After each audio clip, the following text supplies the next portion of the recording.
Hello guys, welcome back to my channel. आज की video में हम पढ़ेंगे एक फ्रेंच नॉवल जिसका नाम है कैंडिड। यह नॉवल 1759 में पब्लिश हुआ था और इसे लिखा था ग्रेट फिलोसोफर वोल्टेयर ने। वोल्टेयर फ्रांस के बहुत ही फेमस हिस्टोरियन, राइटर और फिलोसोफर रहे हैं। वह अपने क्रिटिसिज्म के लिए बहुत फेमस हैं। उन्होंने रोमन कैथोलिक चर्च को क्रिटिसाइज़ किया था और फ्रीडम ऑफ स्पीच को प्रमोट किया था। कैंडिड भी एक सैटारिकल नावल है और इसमें वोल्टेयर ने बहुत सारे सोशल इश्यूज जैसे कि war, rape, theft, cannibalism, slavery etcetera पे कमेंट किया है। तो अब हम इस नावल की स्टोरी को पढ़ना स्टार्ट करते हैं। इसकी स्टोरी स्टार्ट होती है बैरन के कैसल से। यूरोपियन फ्यूडल सिस्टम में बैरन वो पर्सन होता था जिसको फ्यूडल लॉर्ड की तरफ से लैंड्स मिलती थी और वो उस लैंड पे कल्टीवेशन करता था और वो उसके बदले अपनी सर्विसेज फ्यूडल लॉर्ड्स को प्रोवाइड करता था।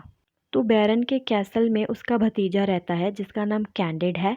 वो उसकी बहन का इलेजिटिमेट सन है। कैंडिड के अलावा बैरन की वाइफ और उसकी बेटी और बेटा भी उसके साथ कैसल में रहते हैं। कैंडिड बचपन से ही बैरन के पास रहता है और कैंडिड का ट्यूटर है पैंगलस। पैंगलस एक बहुत ही ऑप्टिमिस्टिक पर्सन है। दुनिया को लेकर उसका नज़रिया बहुत पॉजिटिव है।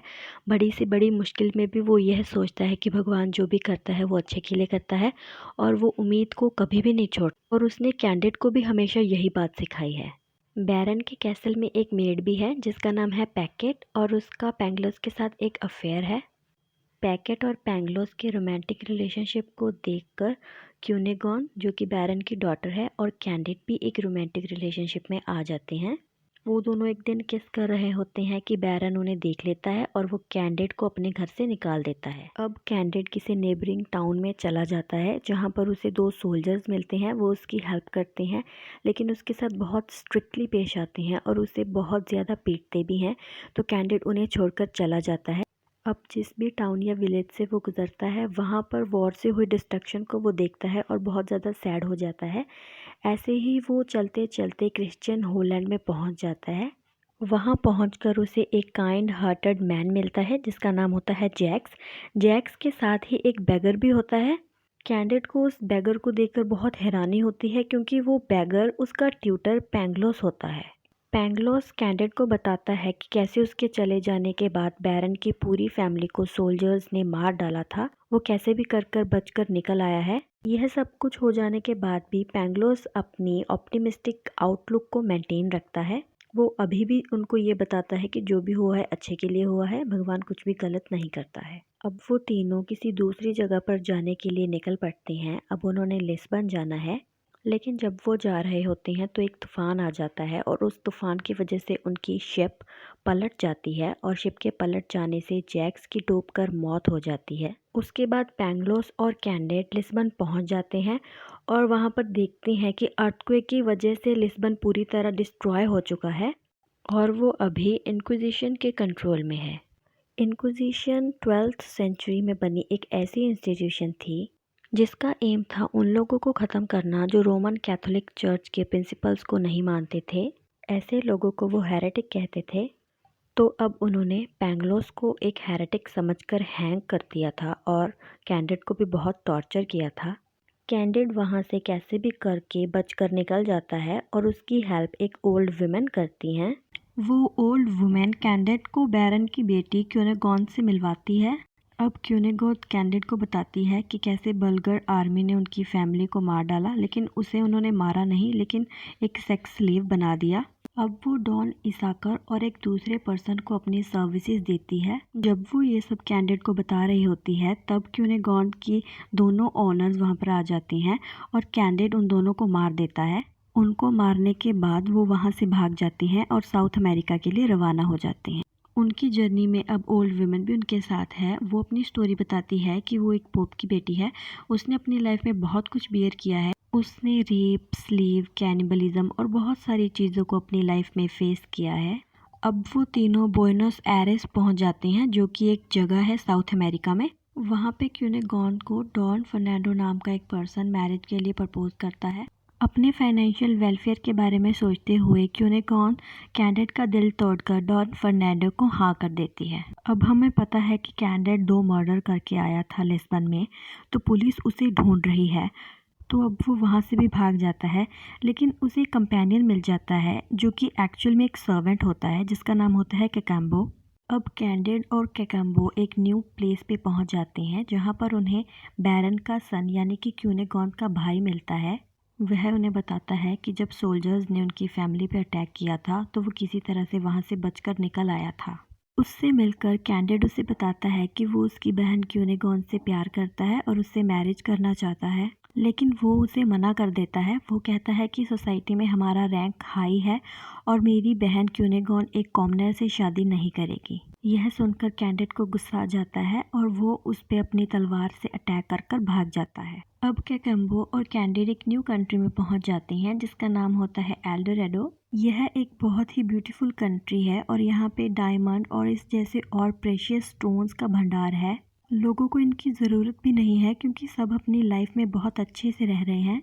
यहाँ के लोग हर चीज़ से सेटिस्फाइड हैं। यहाँ पर किसी में भी रिलीजियस कन्फ्लिक्ट्स नहीं है। यहाँ पे कोई चोरी नहीं करता, किसी पे अटैक नहीं करता। सब लोग पीसफुली अपनी ज़िंदगी जी रहे हैं और गवर्नमेंट सब लोगों की पूरी हेल्प करती है। अब वो दोनों वहाँ से बहुत सारे इनवैल्यूएबल ज्वेल्स ले लेते हैं और वहाँ से चले जाते हैं। वो दोनों एक जगह पर रुकते हैं जिसका नाम होता है सरीनम। कैंडिड डिसाइड करता है कि कैकम्बो जाएगा ब्यूनस एरिस को। वहाँ पर वो क्यूनेगॉन को मिलेगा और उसे फ्री करवाएगा और क्यूनेगॉन को लेकर वो उसे वेनिस में मिलेगा। कैंडिड अपनी जर्नी स्टार्ट करता है वेनिस के लिए। तो रास्ते में उसे एक मर्चेंट मिलता है जिसका नाम होता है वेंटेडेंडर। वो उसके बहुत सारे ज्वेल्स को चोरी कर लेता है। अपने ज्वेल्स के चोरी हो जाने के बाद कैंडिड पैंग्लोस की आइडियोलॉजी के बारे में सोचता है कि दुनिया में जो होता है अच्छे के लिए होता है और जस्टिस हमेशा प्रिवेल करता है, लेकिन यहाँ तो उसके साथ बुरा हुआ है। यह सब सोचने के बाद वो अपनी जर्नी कंटिन्यू करता है एक न्यू कंपेनियन के साथ जिसका नाम है मार्टिन। मार्टिन एक पैसिमिस्ट इंसान है। वो पैंग्लोस से ऑपोजिट आइडियोलॉजी रखता है। वो सोचता है दुनिया में जो भी होता है वो बुरा होता है, दुनिया में हर इंसान बुरा है। अब कहीं से कैंडिड को पता चलता है कि वेंटेडेंडर जिसने उसके प्रेशियस ज्वेल्स चोरी किए थे उसकी नाव कहीं पर डूब गई है। यह सुनकर कैंडिड का जो फेथ है भगवान पर वो फिर से लौट आता है। अब कैंडिड और मार्टिन वेनिस पहुंच गए हैं और वहां पर वो मिलते हैं पैकेट से। याद कीजिए पैकेट वही मेड है जो बैरन के घर पे काम करती थी। अब वो वेनिस में एज अ प्रोस्टिट्यूट काम करती है। इसके बाद वो मिलते हैं कैकम्बो से जिसको क्यूनेगॉन के बारे में पता करने के लिए वहाँ पे भेजा था और वो बताता है कि वो अभी कॉन्स्टेंटिनोपल में है जो कि टर्की में है और कैकम्बो भी टर्किश किंग का स्लेव है। तो अब वो वहाँ के लिए निकल जाते हैं। वहाँ पर जाके वो पैंग्लोस और बैरन के सन को जिंदा देखकर हैरान हो जाता है क्योंकि पैंग्लोस को तो हेरेटिक समझकर हैंग कर दिया गया था और बैरन के सन को खुद कैंडिड ने अटैक किया था, तो वो अब जिंदा कैसे हैं। पैंग्लोस बताता है कि फांसी का नूल उसके लिए ढीला रह गया था जिसकी वजह से वो कैसे भी जान बचाकर वहाँ से निकल आया और बैरन का वाउंड भी हील हो जाता है। तो वो दोनों टर्की आ जाते हैं। अब वो सारे मिलकर क्यूनेगोंद और ओल्ड वुमेन को मिलते हैं। क्यूनेगोंद अब पहले जैसी ब्यूटीफुल वुमेन नहीं रही है। वो अब एक अगली वुमेन बन गई है क्योंकि वो बहुत टाइम तक स्लेव रही है। लेकिन फिर भी कैंडिड उससे मैरिज करने का प्रॉमिस करता है, लेकिन उसका ब्रदर ये मैरिज नहीं चाहता, इसलिए वो उन्हें छोड़कर वापस चला जाता है। अब कैंडिड क्यूनेगोंद और ओल्ड वुमेन को आज़ाद करवा लेता है। अब वो सभी जन मिलकर एक फार्म में रहने लगते हैं जो कि कैंडिड ने खरीदा होता है। उनको सही ढंग से ज़िंदगी जीने की इंस्पिरेशन एक फार्मर से मिलती है जो कि कहता है कि वो अपने फार्म में काम करता है, बहुत मेहनत करता है। उसकी एक हैप्पी फैमिली है। वो अपनी फैमिली के साथ अच्छा टाइम स्पेंड करता है, किसी से लड़ता झगड़ता नहीं है, किसी के साथ कोई रिलीजियस कॉन्फ्लिक्ट्स उसके नहीं हैं। सबके साथ प्यार से रहने की वो बात करता है।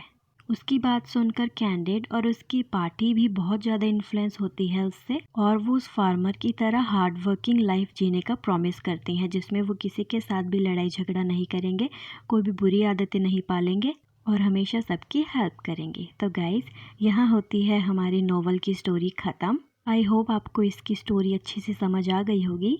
अगर आपको ये वीडियो अच्छी लगी हो तो प्लीज़ वीडियो को लाइक और चैनल को सब्सक्राइब कर देना। Till then, bye bye guys, take care.